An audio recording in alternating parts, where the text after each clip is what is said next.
Deep bow, deep bow, grand and glorious rising to all of us. Welcome to today's session, Mind and Inspirational Fuel. I'm super excited to share this concept with you. In today's session, I'll be briefly discussing on the understanding of the mind, the rules of the mind, and what you can do to take the control back of your mind. So let's begin. This is a quote from William James. The greatest discovery of my generation is that human beings can alter their lives by altering their attitudes of mind. Human beings can alter their lives by altering their attitudes of mind. Here is another one. Everything happens twice. First in the mind and then in reality. Isn't that true? So, tell me, what do you think is the job of a mind? The mind's job is simple. The mind's job is to keep us alive.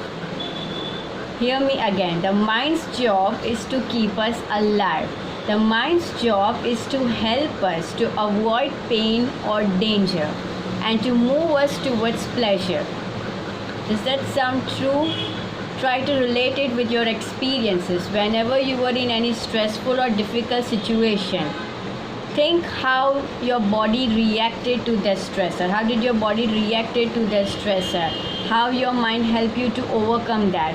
How the mind helped you to do everything to get rid of that pain. The mind's job is to keep us safe, alive, and help us avoid pain or danger.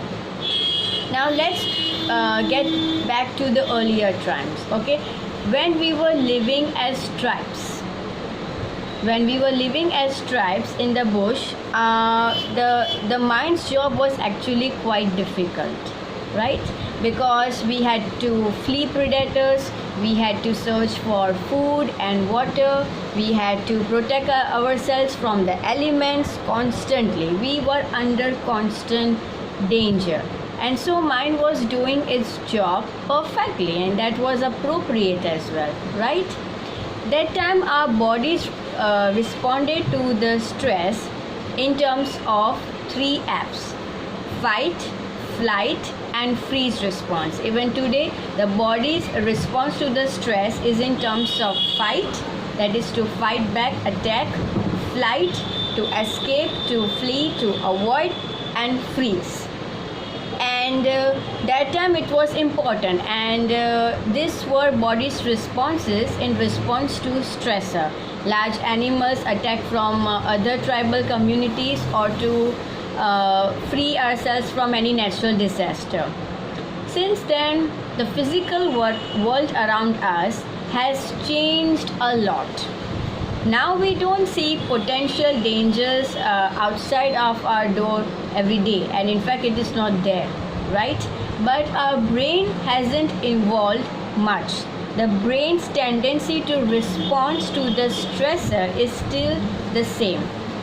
Now first I would like you to understand this thing. There are 3 types of brain. Okay?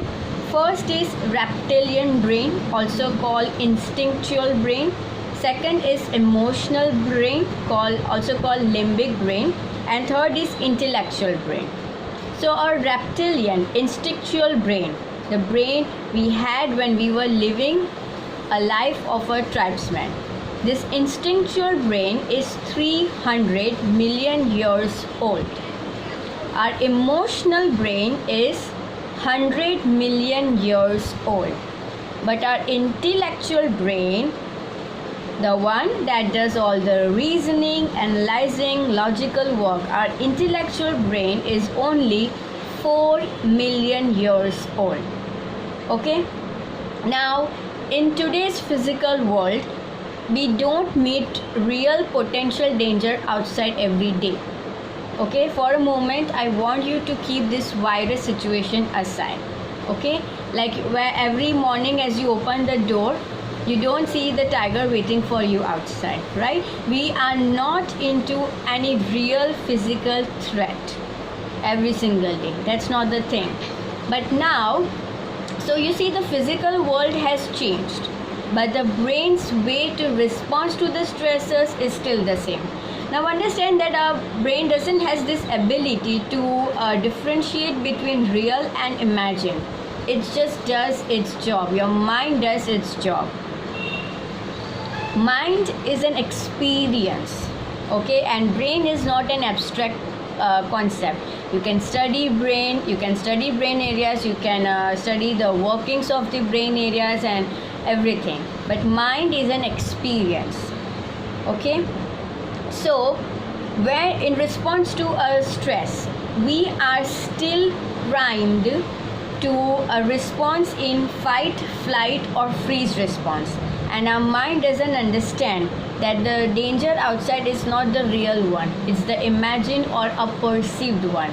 So for example, if you are feeling stress about something, that time the way the instructions you are giving to your mind, that is serious enough to make you feel threatened than the actual threat, okay. If you are stuck in the traffic, if you are late for a meeting or an interview, if you are not done with the project that you need to show up at your work, if something serious is there, that time the way the instructions you are giving to your mind, so the mind that is actually primed to keep you safe no matter what it has to do.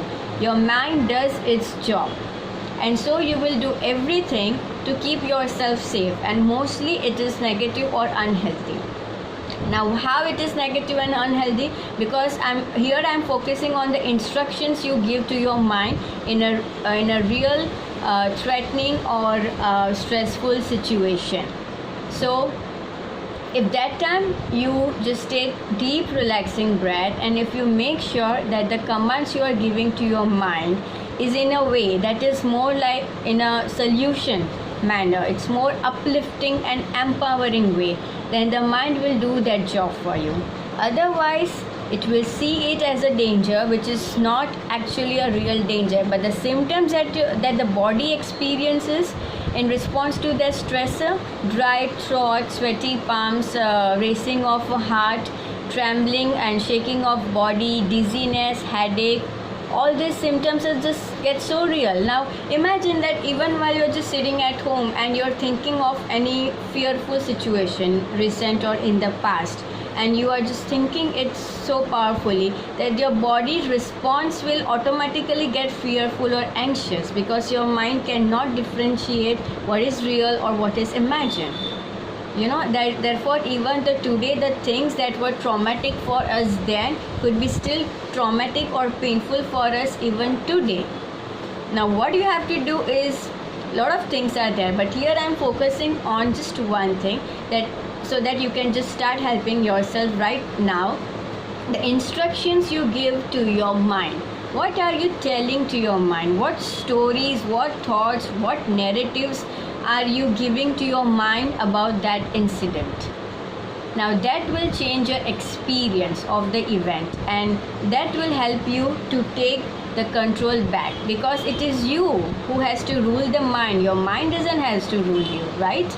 And I'm sure that we have evolved a lot, but our brain's functioning is still the same, and our intellectual brain is only 4 million years old, but our reptilian brain is 300 million years old, okay. Next thing is, remember this thing, that your mind is like a preschooler. Your mind is like a 3-year-old child. So what do you have to do with a 3-year-old child? Do you expect from a 3-year-old to have such deep wisdom and understanding about everything that could be there in the world to protect himself? No, you have to guide the 3-year-old child. You have to teach the 3-year-old child. You have to give clear, specific instructions to a 3-year-old child. And the same thing is with the mind. Your mind is like a 3-year-old kid. Okay? So what you have to do is give clear and specific instructions to your mind. This is the second thing. First is that your mind's job is to keep us safe and alive. And how you take the control back? By giving it clear, specific instructions. Your mind is not against you, but you make it against yourself by thinking some terrible thoughts, by giving terrible instructions to it. And so it does what it is primed to do. And so you feel negative feelings. Okay, now take this virus situation right now, which is actually a real potential danger outside for us in the world. Now you can just calm your mind by telling it that don't worry, I'll be doing everything to keep both of us safe. Wearing a mask, keeping social distance, not going out unnecessarily, and using sanitizers and all. And you just calm it down because you are giving it clear instructions. Don't allow your mind to panic you or to make you feel anxious. If you get into these thoughts, what if I got infected, what if this happened, what if that happened, then you are still sitting in your room, but your entire body will experience that stress as if you have already got infected with the thing, or as if already you are in any potential danger. So you just calm your mind by giving it clear instructions because it is just doing its job. Now it's time that you take responsibility to do your job for yourself and for your mind. Take up another example. Before starting any project, if you just feel that I don't want to do it, I can't do it, anything, you just feel bored to do it, but you know that you have to do it.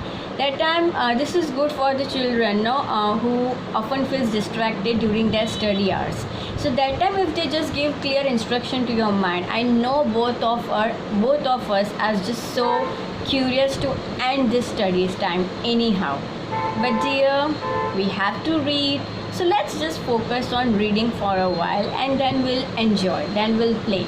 This thing works with children, with adolescents, any student. Okay, this really works. Second thing, the same thing you can do to train yourself, to train your mind. That anything you are going through, you just say that, okay, I see that you are feeling afraid and you are doing 100% job to make me feel afraid as well. But dear, there is nothing to feel afraid about. Let's look at the reality of the situation. Now, this is the thing, whatever going through, you just report the facts to your mind. This is important. If interpretation thing and everything is there, but that time when you are actually in a hurried situation, just report the facts to your mind that this is the fact, and don't panic. Do breathing exercises, and then in your free time, which you must have at least for a few minutes in a day, do this reflection time and prepare your tool. That will also help you out. So then next time you can practice more uplifting, empowering thoughts. It's that simple. Just keep it simple, okay? So that your mind learns it in the same way. Got it? Remember, your mind's job is to keep us safe and alive, to avoid pain or danger. Second, your mind is like a 3-year-old kid. So give clear, specific instructions to it, and it is just so cooperative. Our minds are so cooperative. You don't have to really take much efforts. And I'm dog's mother. So I would like to tell you this way, that your mind is like a puppy brain. If I don't train my dog to behave in a certain way, it's actually dangerous for both of us and for others as well. So I have to train my dog, just like a pet parent trains the dog to sit, to stand, to go, stop, pee and poop on this place. Likewise, you have to train likewise you have to give instructions to your mind. Okay, now let's go to few rules of the mind. First is, every thought and word forms a blueprint. Got it? So the thought you think and the words you speak forms a blueprint. It is going to have an effect. So take the responsibility to think only those thoughts, to speak only those words that are actually serving good to you. And for anything that you are facing difficulty, the help is there for you. Okay, take care of your mental health and seek professional help when it is required. Even when there is any kind of confusion or doubts are there, you can solve the thing before actually entering into the therapy session. Just take a move if you feel that that is what is required. Okay, it's really, really important. Come back to our session. Every thought and word forms a blueprint. Okay, next, your thinking and action should match. If I think something and my behavior is completely opposite of it, you are not going to succeed. You will have same failure result. Start with something small. Let's say you want to start with meditation, which is I recommend to everyone. Everyone watching this thing, please start with this practice. Your mind may come up with lots of excuses and arguments. This is not the thing for us. We don't have time. It's difficult to shut the thoughts and okay, oh my god, I can't do it. Now it's not your job to shut the flow of thoughts, because that's not going to happen. You do your job, your brain, your mind does your job. Your mind is an experience, right? So it does its job. That's it. But try by yourself what meditation does. See the benefits of meditation by yourself. So you may start with let's say 10 minutes. So when your mind says, oh, I can't do it, this is so boring, just say, I know it's boring, but I would like to cooperate, but I would like you to cooperate with me. Let's just do it for 10 minutes. Come on. You don't have a problem watching Netflix, but you have problem in breathing for 10 minutes. Any instructions you can give to your mind. This was just an example. So become a friend to it, just like you have this friendly and humorous talks with your friends, with your dear ones. Likewise, be kind and gentle with yourself. And this is a very simple act of self-care and self-love. The kind of the talk you have in with yourself, within yourself, the instructions you give to your mind that okay, this is threatening, I can't do it, but think what kind of instruction will you give to your friend. Like the same instructions you can give to your own mind. Start with you and start with where you are. So first point was every thought and word forms a blueprint. Second, your action and thinking should match. So start with meditation practice. Do it at least for 10 minutes, and then slowly you can gradually increase it to 5 minutes, and then on and on. Second is imagination is very powerful. Anything that you think right now, anything uplifting or anything fearful, it will cause the same responses in your body, because your mind can't sense what is real or imagined. So choose what you want to think and speak. And fourth, this is most important, mind learns by repetition. You got to repeat the thing. If you are starting with the meditation practice 10 minutes a day, make sure that you consistently perform the act of meditation for 10 minutes every day. Then your mind will adapt that pattern. And we have the research says that it is your brain is plastic, it is flexible, and you can actually change your habits by creating new pathways. I would like to suggest you to watch the video on neuroplasticity. That will in that video it clearly shows how the pathways gets created in our brain, and by repetition you can actually create the new pathways. So when every morning, if you just wake up and the time before you sleep, you make sure that you practice 10 new thoughts. You may start with 5, let's say. So 5 new thoughts morning and evening. Keep on repeating, keep on practicing, reflect on that, and slowly increase the number of thoughts. This will help you. This will actually give clear instruction to your mind that I have all the capability and you have to support me in planting new thoughts. That's how things changes. So take the control of your mind. You rule it, don't let it rule you. And your mind is your ally. Your mind is your big amigo. It's a really good, the mind is a really good friend of ours. Just learn to accept it, understand these rules and the concept that I have shared in this video, and make it more in a way that it actually helps you. Next thing is, remember that your mind does what you want it to do. So it's I know it's difficult or maybe fearful to take the responsibility, but it's a good thing. Okay, I mean, no one else is going to live the life of yours, no one else is going to do anything for you. So get out of that rut and take the responsibility. If you want to learn more on that, then refer to my session, A Responsible Choice. That will help you to understand.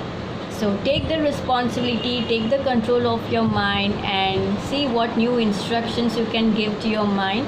Okay, Carl Jung says, I'm not what happened to me, I am what I choose to become. So what do you choose to become? What do you choose to do with your mind, and how would you like to help yourself by training your mind? See you soon. Thank you.